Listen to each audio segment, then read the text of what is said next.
Good morning, everyone who is gathered here and who is gathered online.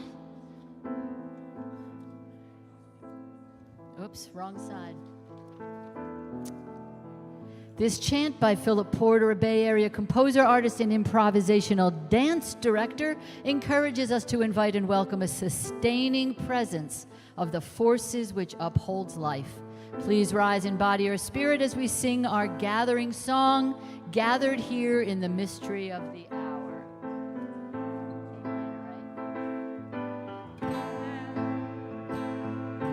Gathered here in the mystery of the hour, gathered here in one strong body, gathered here in the struggle and the power. Spirit, draw near. Gathered here in the mystery of the hour, gathered here in one strong body, gathered here in the struggle and the power. Okay, divide yourselves in half. Let's do this as a round. I mean, not yourselves in half, but when we get to 2, you start at 1. Those second among you. Gathered here in the mystery of the hour, gathered here in one strong body, gathered here in the struggle and the power. Spirit, draw near. One more time. Gathered here, the mystery of the hour, gathered here in one strong body, gathered here in the struggle and the power. Spirit, draw near. Spirit, draw near.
Good morning. Welcome to the Mount Diablo Unitarian Universalist Church. I'm the Reverend Leslie Takahashi, and my pronouns are she and her. We are so glad you're here with us today, whether you're here online or in our sanctuary, and a special welcome if you're visiting us for the first time or if you're back after a long absence. We're really glad to see you. And we hope that if you don't think we have any way to be in contact with you, that you take the time to sign a visitor's card either in our hall afterward or online through the website. So it'd be great for us to be able to keep up with you and tell you a little bit more about all we're doing to put our values into action. So please do consider doing that. Today is our Justice Sunday, and I would invite you to join with Reverend Rodney to go over the justice plan for this year and also to participate in an escape room that he has spent some time designing for you.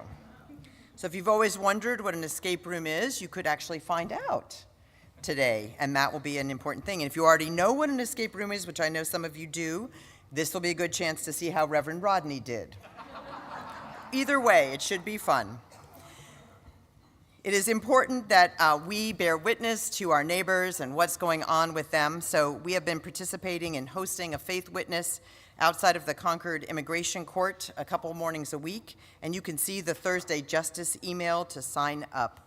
We are so grateful that everyone is here today. Welcome to this beloved community. Good morning. I'm Mark Chase. My pronouns are he and him, and I'm pleased to serve as a member of your Board of Trustees. We begin our service by reading our mission together. We bring to life our Unitarian Universalist values as we seek truth and work for justice, nurture compassion and courage, reach out to each other into our larger community of faith, bridge the divisions that wound the human family, transform ourselves and our world. Thank you for your support of our community, including your financial support. Community circles are a great way to meet new people, and now is the time to sign up for circles. Please see the tables in Borton Hall after the service. As the nation's leaders begin an attack on the unhoused, we have members and friends of this congregation who need support. If you have an extra room or garage space, please get in touch with our ministers. Here at MDUUC, let's keep showing that we know how to meet the moment through the spirit of mutual aid. And welcome. It's good to be together.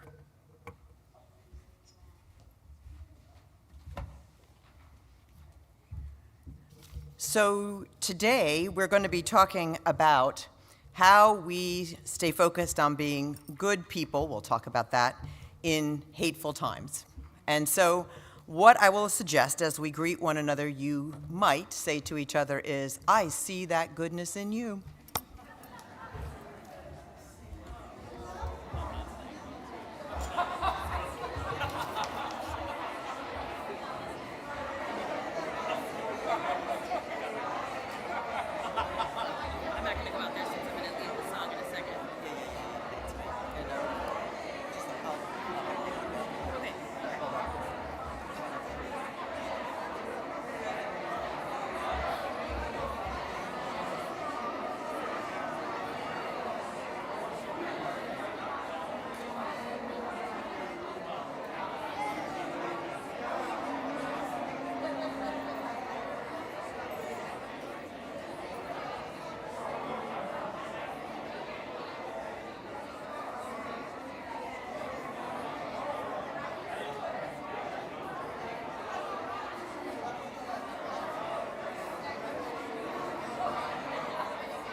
I'd like to invite you to join me in singing Heart Wide Open.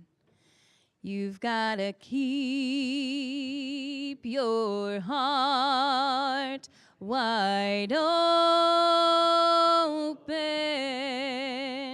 though the waves want to push you around. You've got to keep your heart wide open till your faith brings you back to solid ground. And now I want to invite you to join me in lighting our chalice with these words. I need the words. Do you have the words? You don't have the words. Okay. We light this chalice, to remind ourselves to treat all people kindly, to take good care of the earth, and to live lives full of goodness and love, and to be the best people we can be. Thank you.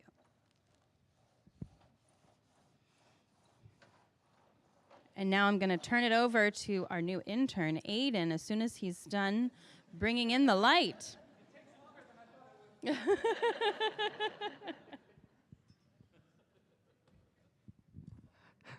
okay. Good morning, everyone. So my name is Aiden McMahon. I am the new ministerial intern here.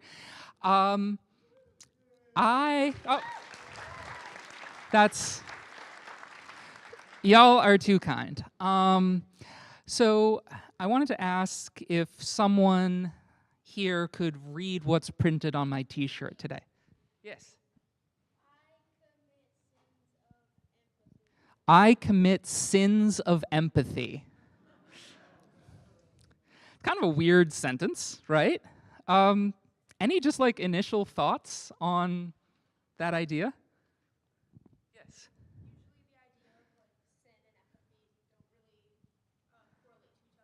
Yeah, right. Like they don't seem to be ideas that go together, right? Yes.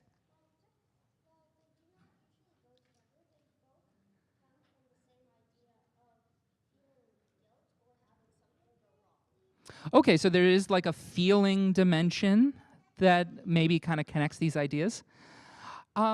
So that word sin is not one we often use in UU spaces. It is kind of a loaded word. It's a heavy word. Sometimes it's a very hurtful word.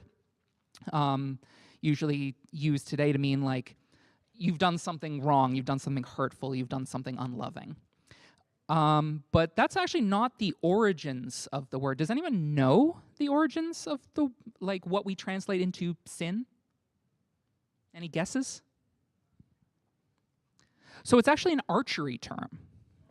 And it means to miss your mark. It means to not hit what you are aiming at.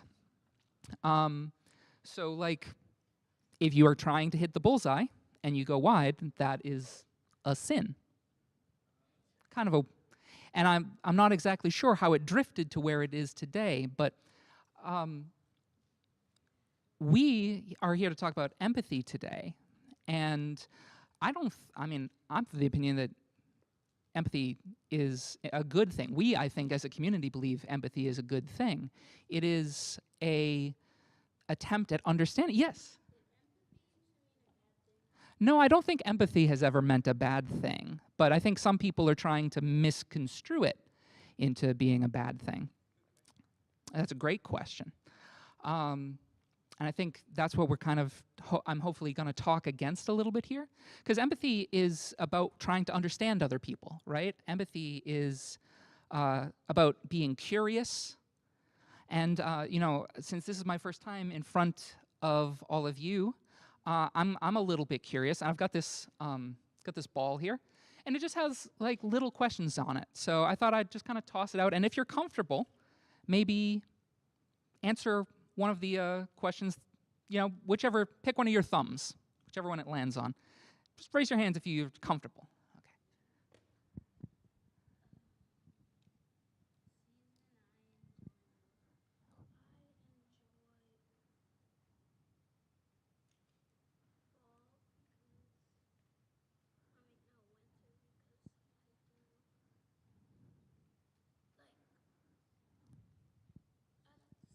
Oh, okay. What's your name? Deontay? Deontay said that Deontay's favorite season is winter because of the snow. I'm from New England, and so I don't know if I'm going to see snow this winter. I hope I do. Would you like to toss it to someone else?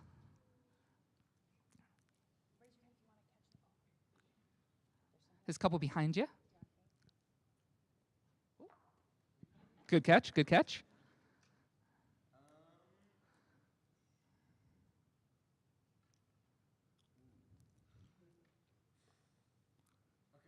A fun card game. My family actually played, we got this new card game last night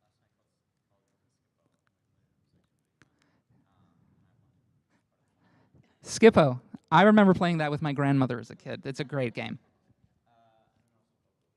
Okay, poker, cool. Music my parents like. 80s Motown. Okay. I dropped it.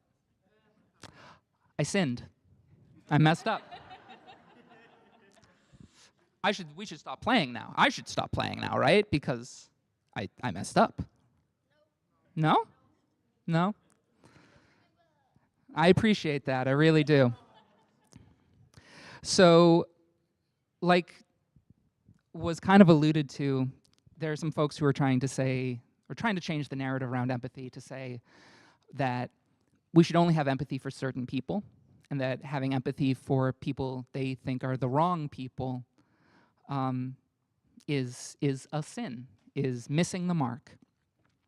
But I wore this T-shirt because I think that idea is silly, and because I think, we are all hopefully trying to be empathetic to our neighbor. And yeah, we don't always do it perfectly. We might miss the mark, but I think trying and maybe doing it imperfectly is a lot better than not trying at all. Thank you all.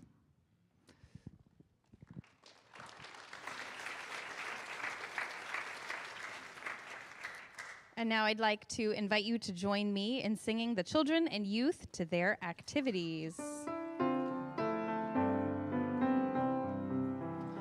May your mind be open to new learning. May your lips bring truth into the world.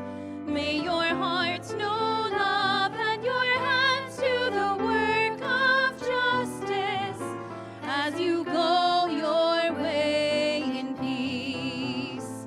As you go your way in peace.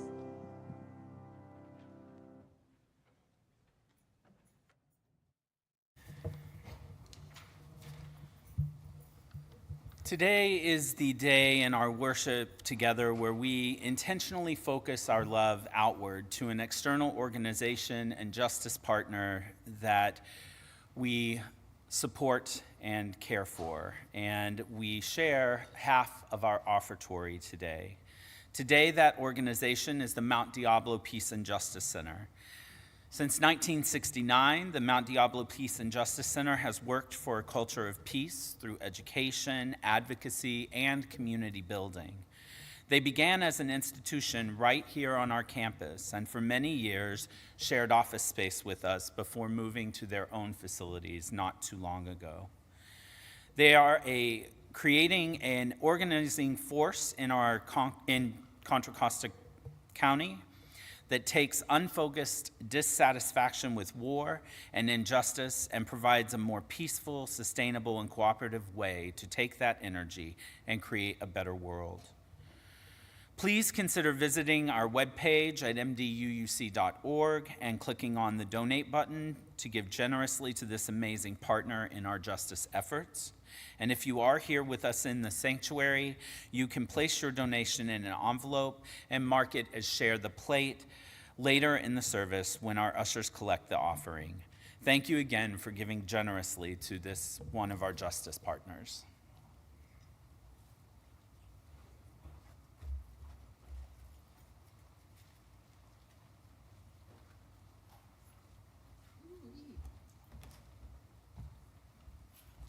Good morning, y'all.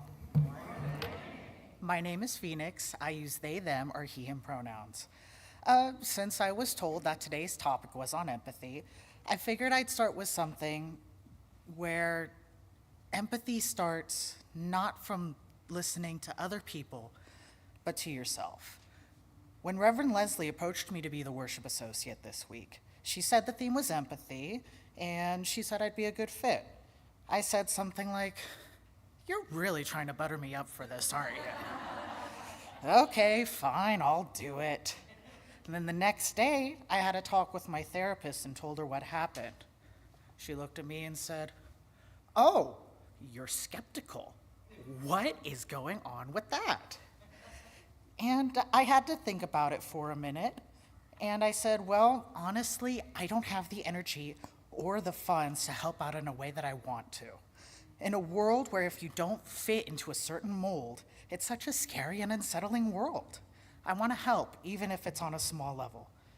She then looked at me and said, what's the difference between selflessness and empathy?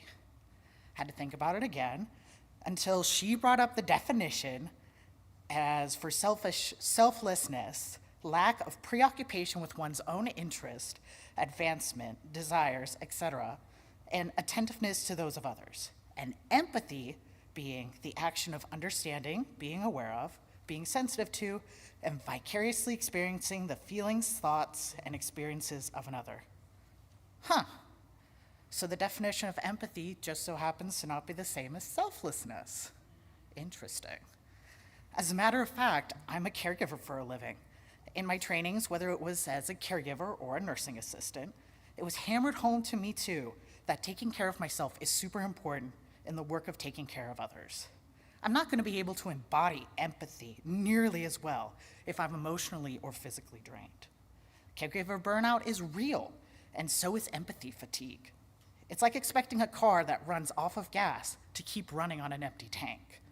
As folks that want to be vehicles for change, how are we to expect ourselves to keep going when we don't have the metaphorical fuel? The answer is, it's time to fill up. And that leads into what I feel a big part of empathy is, listening. Not to others, at least for the moment, just ourselves. Like, when was the last time you had a good laugh?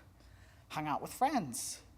You've been setting boundaries that have been enhancing your life, and if not, where should you begin? We're all a part of the global community, and with that includes caring for ourselves.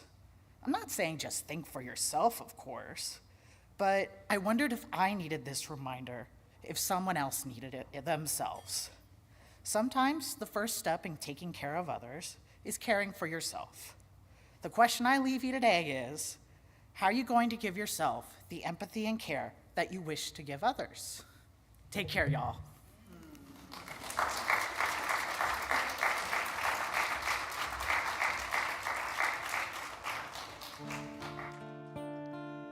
This setting of the Metta Sutra, a foundational meditation attributed to the Buddha, was adapted by Mark Hayes and set to music by Ian Riddell in 2001. Please rise in body or spirit as we sing, May I Be Filled with Loving Kindness.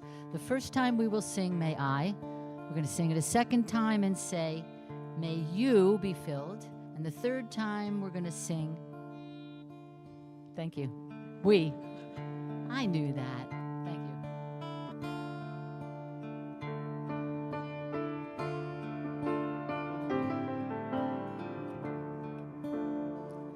May I be filled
May we be filled with loving kindness.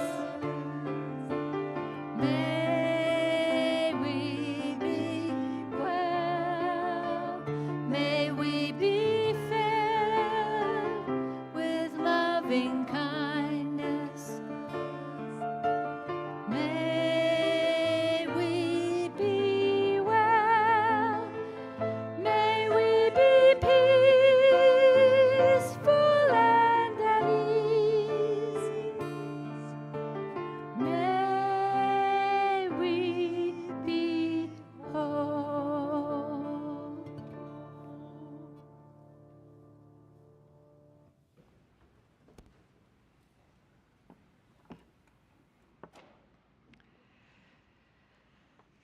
This is the time in our service when we take into our heart those joys and sorrows that are too great to hold alone. So if you've written in our book of joys and sorrows, I invite you to come forward. And I'm asking Aiden to light our first candle today for a difficult week in our nation, for the rise of political violence, the rise of gun violence, and also for the ways in which this is causing severe fear and stress among many in our own community. Thank you. Carl Livingood is lighting a candle this morning. May we all send healing energy to Mike Stanfield and others who need it.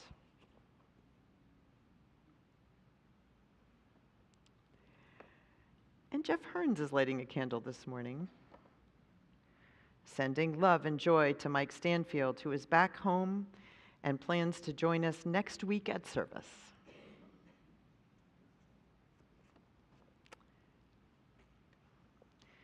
And I'm asking Aiden to light a candle for Jane Russell, who is also back home after a long journey. Hope that you'll reach out and tell her we're glad she's back. And I'm asking, Anne is lighting a candle this morning, sending happiness to my ex-husband for finally apologizing to his daughter for being so critical of her during her young life. Yeah, that's worth applause and snaps. There you go. Absolutely. And this last one is also worth applause and snaps. Linda Russell is lighting a candle and writes, "Yesterday was my 70th birthday. I'm grateful to be here and grateful for the well wishes and dinner with friends." We could be happy about that, right? Yes. And then I'm asking Aiden to light two final candles, one to hold those joys and sorrows that remain within the sanctuary of our hearts, that don't have words attached, but that we're holding here together, because that's what we do as a community. And the second for this troubled planet and the troubled peoples on it, but also our hopes and aspirations, our ideals and values, which help us navigate it each day. Thank you.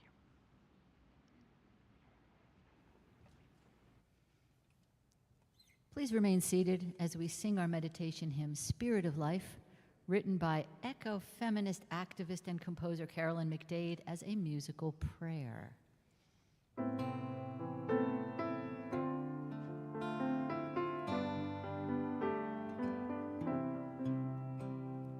Spirit of life, come unto me.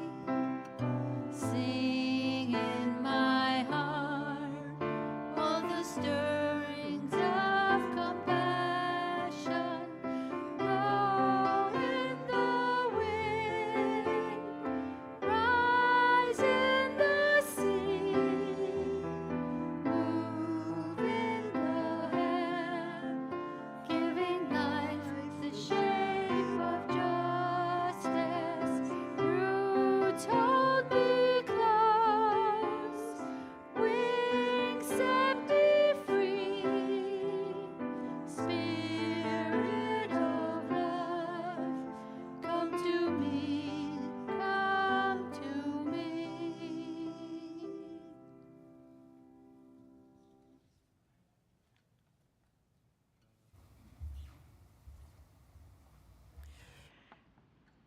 And I invite you to join with me in a meditation inspired by the work of Kristen Neff. I invite you to come more fully into this space.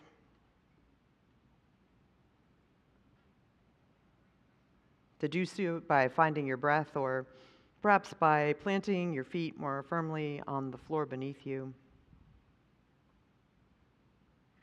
You might want to take one hand and clasp it in the other to remind yourself that you're here, a body in this space and sanctuary on this day.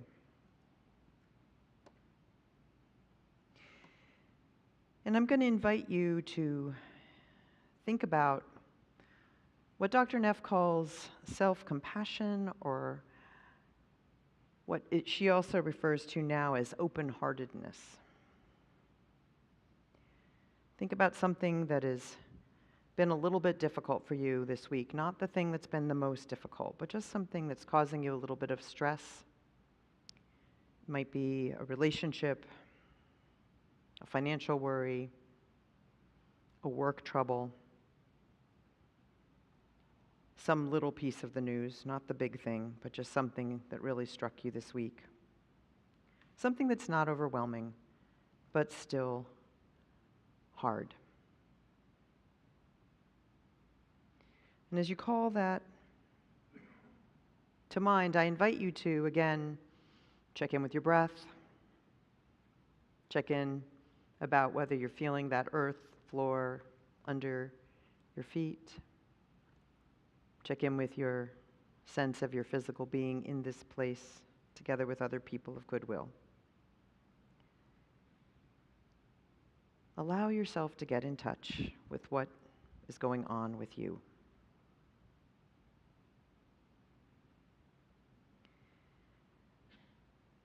Dr. Neff, who is also a Buddhist practitioner, invites us to approach these moments of difficulty and invite self-compassion in them.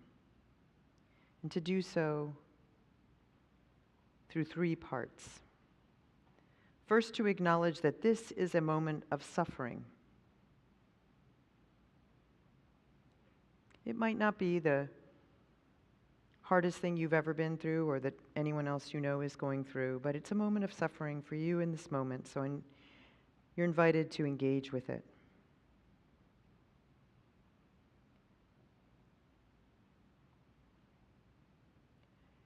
And then you're reminded of that Buddhist core teaching that suffering is a part of life. It's not unnormal. It doesn't make you flawed or sinful.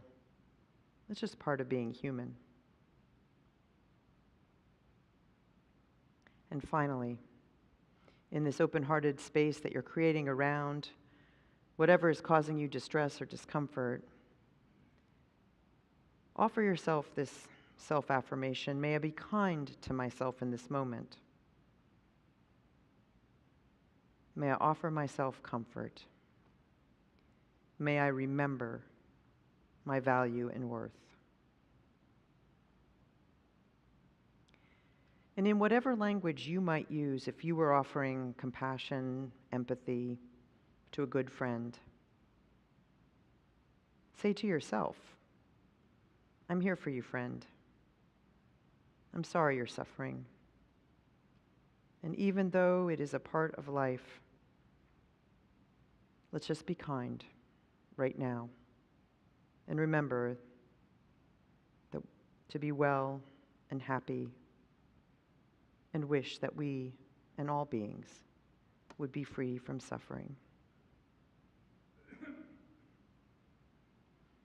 So take another breath, or feel your feet more firmly on the earth. Maybe before you fully come back into this room, you can just put a hand on your heart for a moment to recognize your worthiness, your willingness, even in a world that is very frightening at times, to be open-hearted.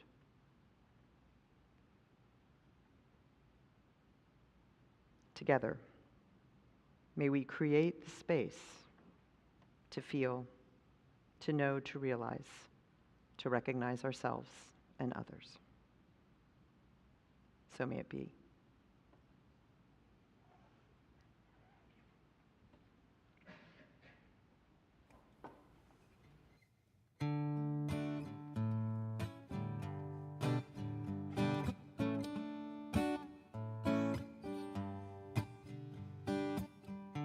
There are so many parts that I have hidden, denied, and lost. There are so many ways that I have cut off my nose to spite my face. There are so many colors that I still try to hide when I paint.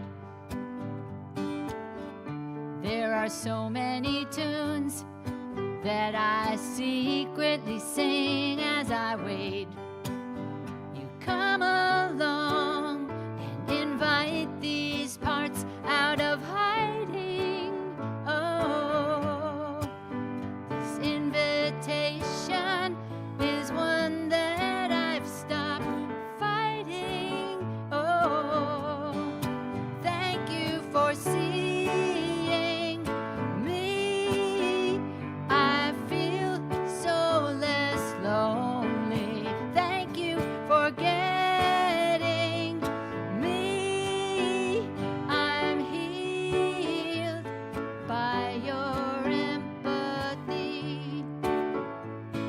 Oh, this intimacy. There were so many times I thought I'd die not being truly known. There've been so many moments forever lonely in my vocation. Come along and celebrate each feeling. Oh, and there you are, all honor and inquiring. Oh, thank you for seeing me. I feel so less lonely. Thank you for getting me. I'm healed by your empathy. There was a day where the trust that was being asked of me required too much, you see, to accept your generosity, to know myself enough to let you help me. It's Alanis Morissette. Thank you for playing for us, Fred.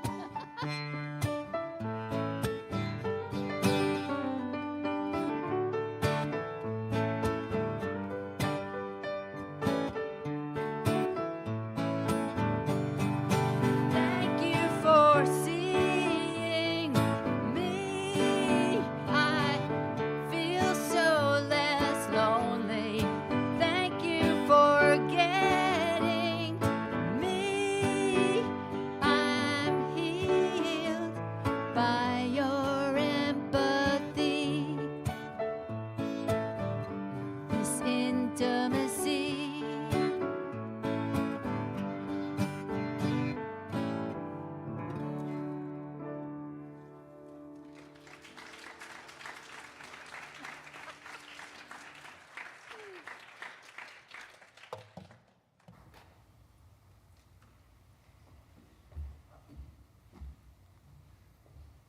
Morning.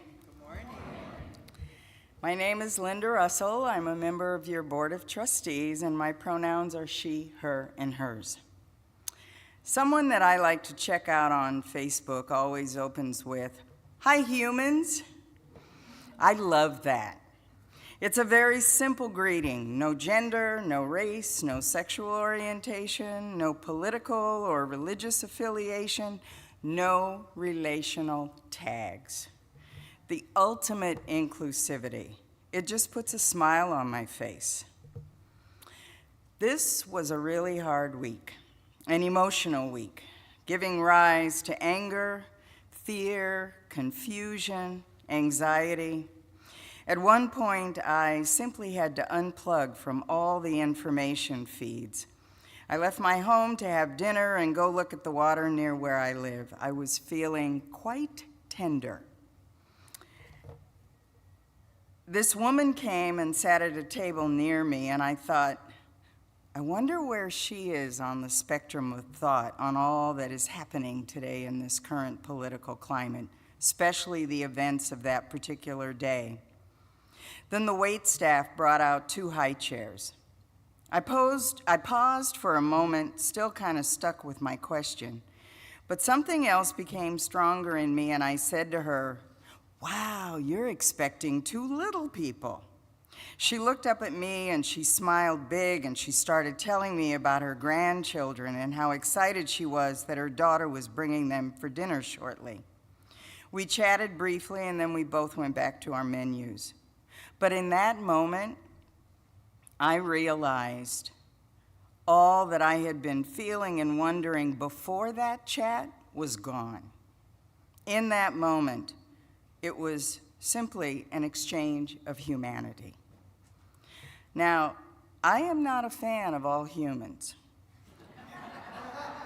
but I am a huge fan of humanity, that quality of being humane, showing kindness and respect, the humanity we show one another when we hold the door open for someone we don't know, when we say hello to a stranger on a morning walk, when we bring food to the church pantry just because we know there's a need.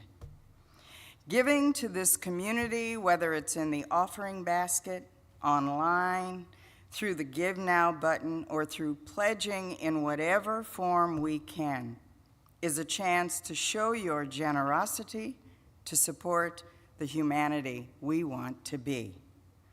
So humans, give as generously as you can, and the ushers will now come forward.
please join me for the dedication of the offering.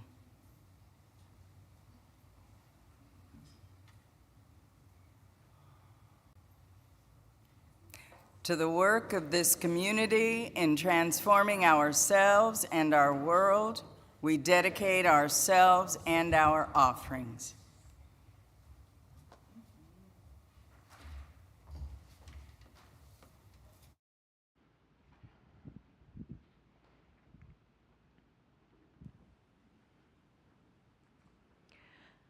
These are the words of Dr. Brené Brown.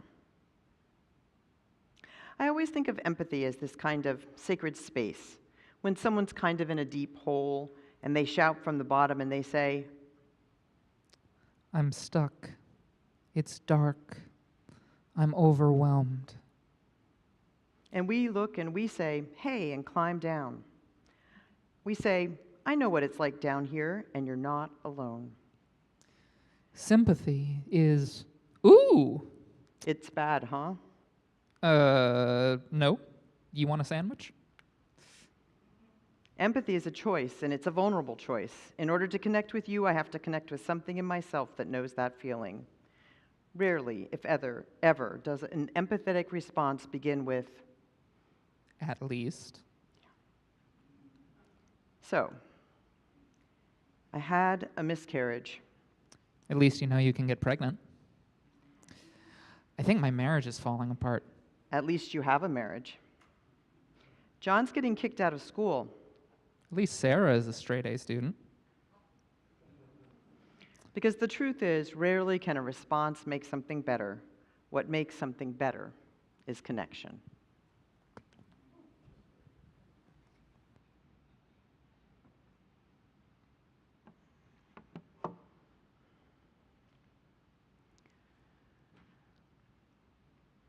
Well, good morning, my friends, sinners one and all.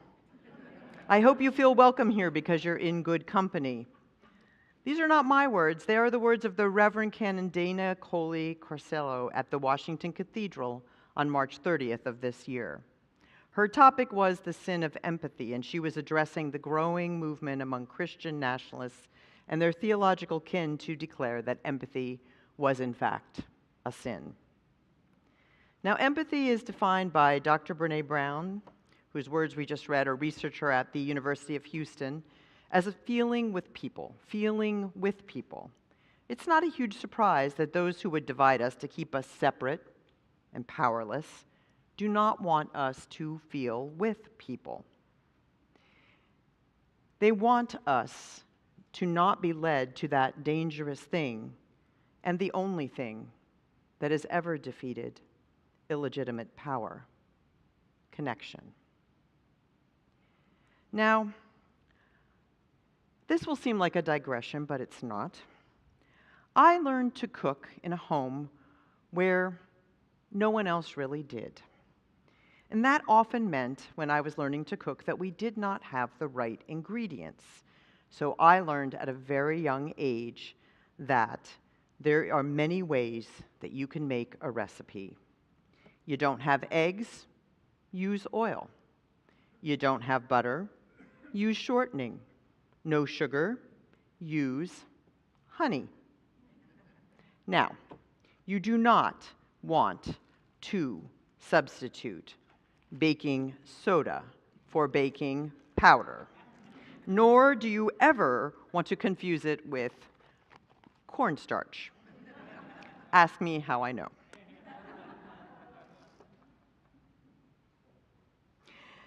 Now, this is important. If you don't have, well, flour for many recipes, you can have gluten-free or regular flour, but if you don't have any kind of flour, you can have wheat flour or rye flour, but if you don't have any flour, well, some ingredients might be more essential. The Reverend Canon Dana Coley Corsello went on to say in that March 30th sermon, when our Bishop, Marianne Boudet, preached at the Interfaith Service of Power, a prayer for the nation in January, she beseeched our then being inaugurated President Trump to have mercy on the most vulnerable among us. Her words triggered an avalanche of Christian nationalist condemnation. Much of it highlighted what our critics literally called the sins of empathy. Their argument was that empathy amounts to a false witness of kindness that enables a culture of coddling and weakness. Coddling, weakness, pathetic, undeserving, unreliable, untruthful, powerless. These are the ideas that are being thrown about these days to describe anyone who would value people over profits or work to honor a larger part of the human spectrum, who would try to create a more equitable world, who would recognize the glorious diversity among the human family, who would invite people into a widening circle, who would recognize the complex truths about how this nation was formed and the more complex and even harder truths about what it is rapidly becoming. When you hear these words, coddling, weakness, undeserving, untruthful, from the highest leaders in this nation and their allies, how does it make you feel? I invite you to think back to our meditation. What does it do to your body? What does it do to your spirit? Does some piece of you worry that you're not desirable in these times? Does some piece of you think you need to conform in order to be worthy? In order not to be pathetic?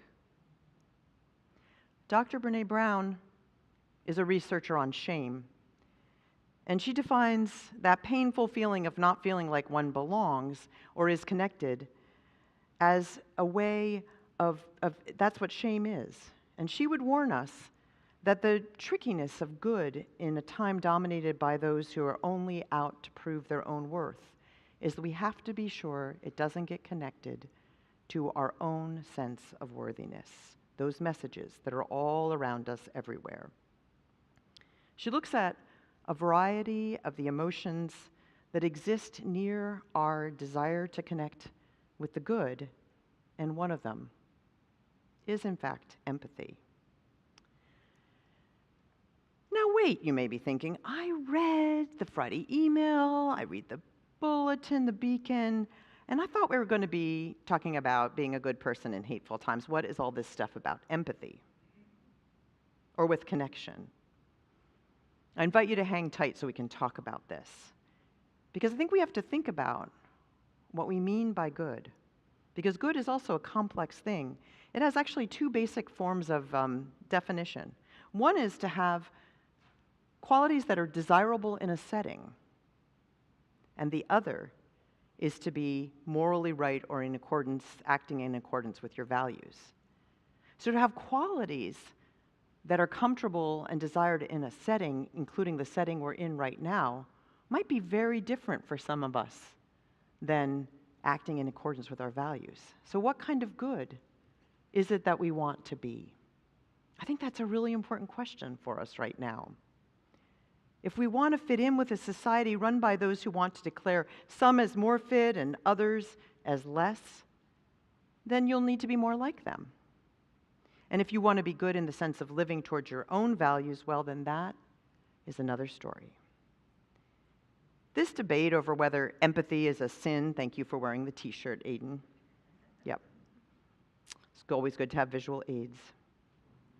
But this debate is really at the core of what's happening all around us, because it's taking things that we thought were good and making them bad in the other sense, right? It's turning everything on its head constantly. It's making us question every single aspect of who we are and what we have believed in. And the question is, are we going to allow that to continue within our own minds and hearts? So Christian Neff began to study self-compassion because she started out trying to study self-esteem, and she realized that self-esteem was actually all based on rewards and punishments. People had a good sense of self-esteem if they thought they were doing the things that they got rewarded for, and a bad sense of self-esteem if they were getting punished for what they did. So it really depended on who was offering the rewards and punishments for self-esteem, and what she became really afraid of was that self-esteem was encouraging a culture of exceptionalism, being the best, the one, and that was actually leading to an unprecedented amount of narcissism in our society. So she was looking for something else that was an antidote to the shame and the feelings of being unworthy, but that wasn't all about putting you on a slide into this culture of narcissism. It's an interesting thing. Self-esteem, psychologists understand, is based on this idea of I said, rewards and punishments. So self-compassion is about that critical honoring of one's own experience, including the emotions that many now mock. For example, being a person that feels compassion, or a person who is willing to put themselves in another person's shoes and feel empathy. Where the people who have been particularly the focus of the hateful world that we're in are, where immigrants, for example, and trans people who have become the cause of all evil in this nation, if you listen to our leaders, in the same way that the Jews and the Gypsies or the Roma were in Nazi Germany, it is important that we recognize that this is a technique about deciding who is good and who is not.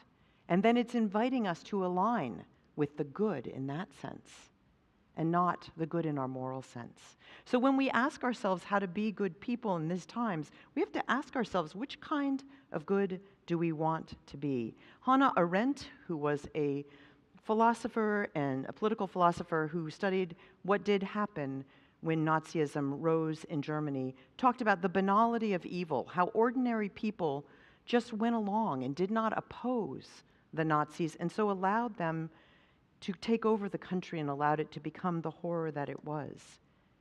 And what's interesting is that Hannah Arendt is now being cited by conservative Christians who say that, in fact, she was against empathy, and that she was against saying that we just needed not to be people who pitied others and isolated themselves, because that pity made people ineffective against tyranny. But in fact, what she was actually saying was that people need to be aware of their own ability to be empathetic, but not just to be sympathetic as if it's only about the people over there, but to actually see that empathetic response as all of our response. Brene Brown would agree. I am not, in this sermon, going to enumerate why our times are hateful. We get that every single morning. No one needs that again. But I do want to say that we are living in the time in which there is a degree of untruthfulness and a degree of perversion of the truth that is so extreme that we need to be careful that what was once ideal is now being treated as if it were disgusting. And we cannot forget that. Discrediting efforts to honor difference or to end the scourge of oppression, discrediting efforts to claim one's full identity, or just to twist truth rather than to recast it completely, is really breathtaking in its scope right now. So I want to talk about truth, because if we're thinking about it, and if perhaps we need to have connection as the flower, then it might be that truth is really is the agent that's our binding agent. We really need to have it be connection around truth. Because when we connect across untruth, then we're creating what we see in terms of groups of people that are willing to do things, extreme things, because of things that are actually not true. Mother Jones Magazine said, for example, we need to look at the lies, they said last week, those being spread about trans people as the perpetrators of violent crime, when in fact, if you look at the facts, they are in fact too often its victims. And I need to say that these lies were sensationalized not in the sources where you would expect them, the New York Post and some of these odd off-brand places. The Wall Street Journal ran an account of messages that were never found, that they said were, and then they quietly just retracted it with no official retraction later in the week. These are spreading, my friends, in ways that we have to pay attention. There was a study by the Carnegie Foundation that said that dehumanizing and denigrating rhetoric that normalizes violence or threats against some groups turns that sense of fear and anger into a target by making certain groups appear to be both threatening and at the same time vulnerable. So in some ways, the perfect target. This is being spread through lots of ways, but one of them is the ways that we communicate too often when we aren't in real time. Sarah Wynne Williams, in her book Careless People, chronicled in her time, her years in the upcoming cycle of Facebook, how the leaders of Facebook went from being idealistic as a startup, a company that was going to connect people across time and space, to being a company that knowingly helped shift power in ways that made the most vulnerable more subject to supporting changes of government, including in this country, but not exclusively in this country, also in Myanmar and also in China. She wrote, "Facebook is helping some of the worst people in the world do terrible things. How it is an astonishingly effective machine to turn people against each other and monitor people at a scale that was never possible before and manipulate them. It is an incredible, valuable tool for the most autocratic, oppressive regimes because it gives them exactly what those regimes need: direct access into what people are saying from the top to the bottom of those societies." Truth is that leavening, that essential essential ingredient, but perhaps often off the shelves today in this climate of perennial moral perjury. Perhaps an ingredient we need in our recipe for how to be good people in these hateful times is the willingness to believe, to find out what it is that we are willing to defend, something we believe in so strongly we are willing to defend it. The spread of authoritarian power requires that we all be silent as it speaks, and by doing so, we have to avoid thinking that we have no power, for we do have power. That is part of the truth that is the flower. So is your definition of good the one about conformity and personal safety alone, or is it the one about living your values alone? This is actually not an easy question for some of us, especially those who are at the nexus of being targeted in these times. What about your ideals? The how to act might be a choice. Is it a sugar or a honey, a butter or a vegetable oil? There are some very strong signs that everyone who's observing what's happening are asking us to make some specific choices, especially those of us who are not right at the center of this.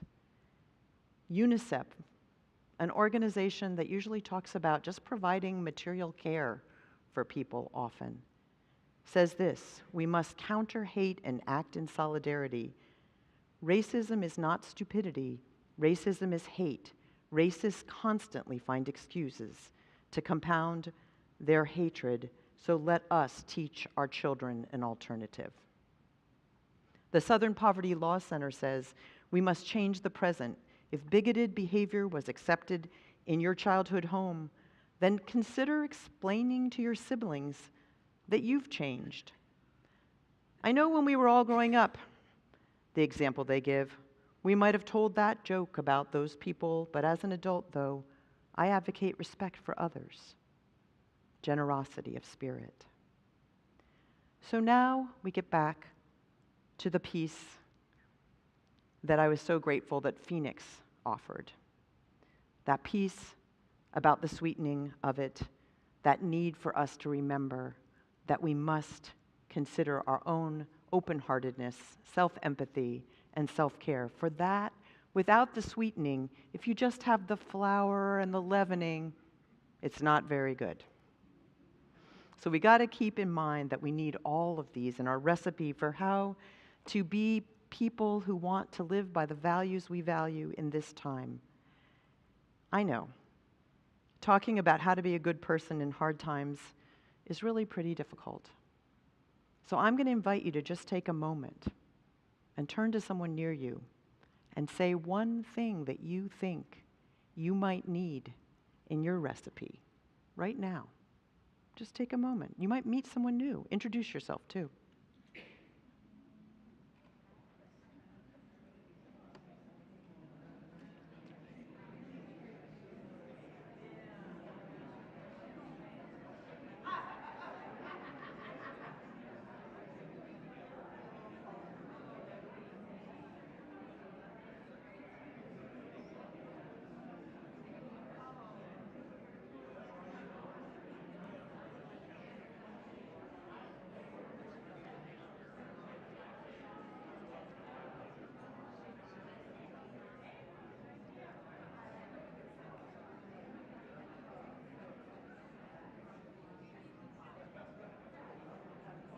Make sure both of you get to talk.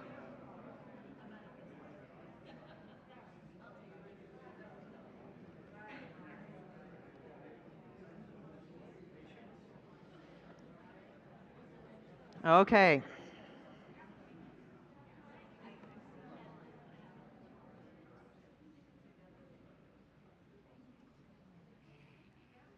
So there you just did something essential to the recipe. You made a connection.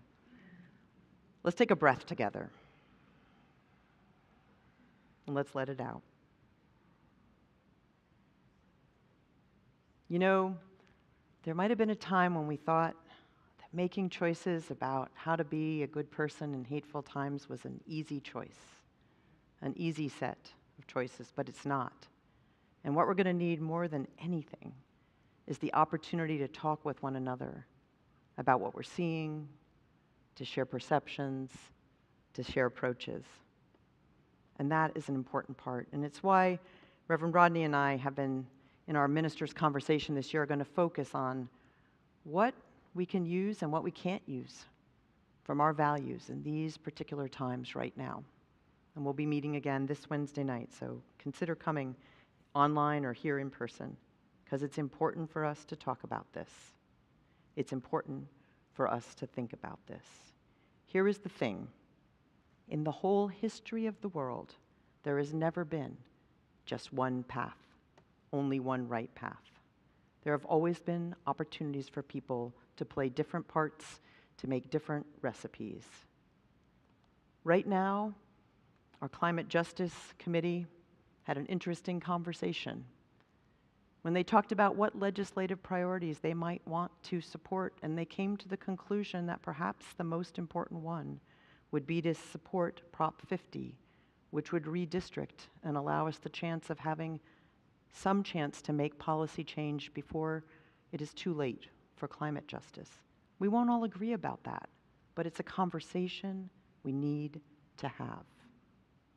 We cannot isolate, because connection is definitely a critical ingredient. We cannot fail to care for ourselves or for one another, for that's the binding agent that makes connection useful. And we have to make our own choices about what is good for us. And we need to silence those voices of self-criticism that are being awoken by a culture that tells us that we are not good, that we're missing the mark. Whatever we do, every day, we have a choice to take just one small step. And if we don't know where to start, someone around us is willing to hear us into truth. Let us make our own recipe, but whatever we do, if we want it to rise, we will not use the cornstarch. Thank you.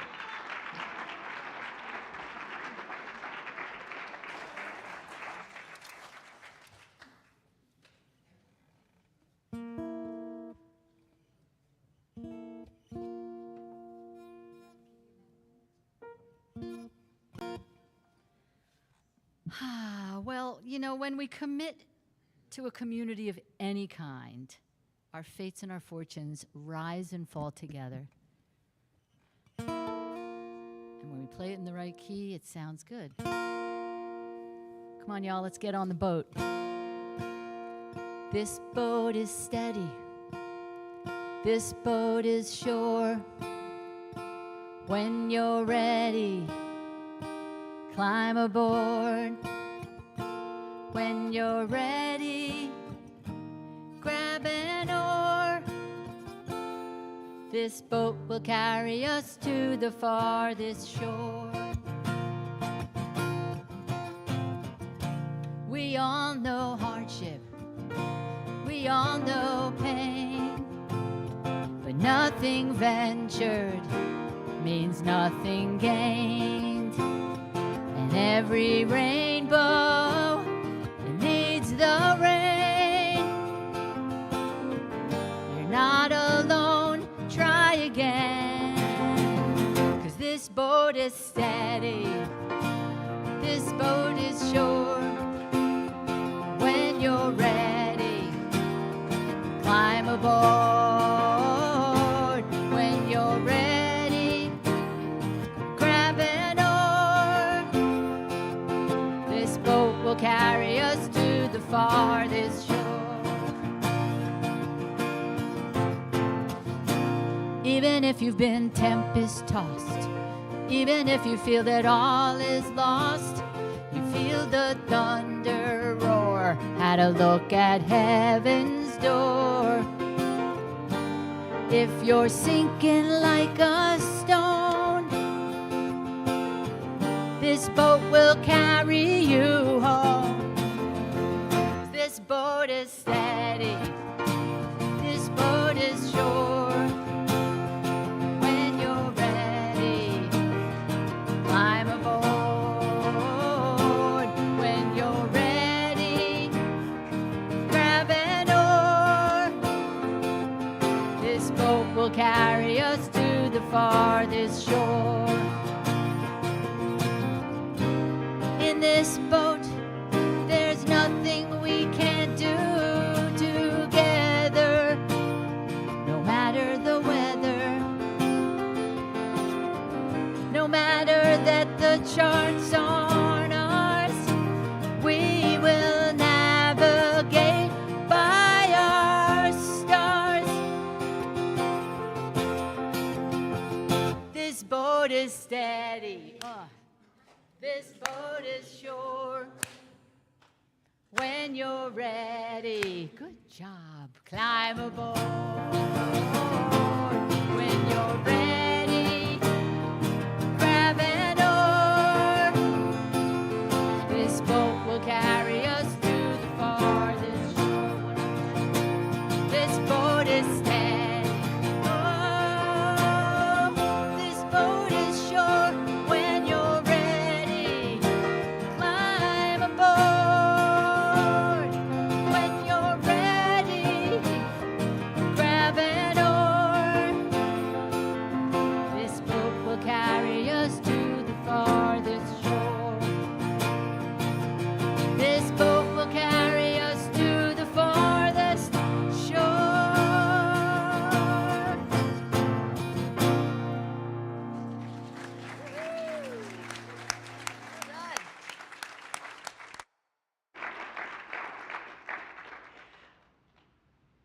One of my favorite moments at General Assembly this year was standing with 2,000 people singing Laura Zucker's song. That was amazing. Before we extinguish our flame today, I invite us to look at it, to take in its light, however we choose to do so, for we will carry it with us into the world. And I'm going to share some words from Hannah Arendt that I suspect are not the ones that are being promoted in some circles. She said, "The death of human empathy is one of the earliest and most telling signs of a culture about to fall into barbarism." So take a look around, friends, for all of you are the flame, and let us carry our good out into the world and know not only is it not a sin, but it's right on the mark. Let us go in peace.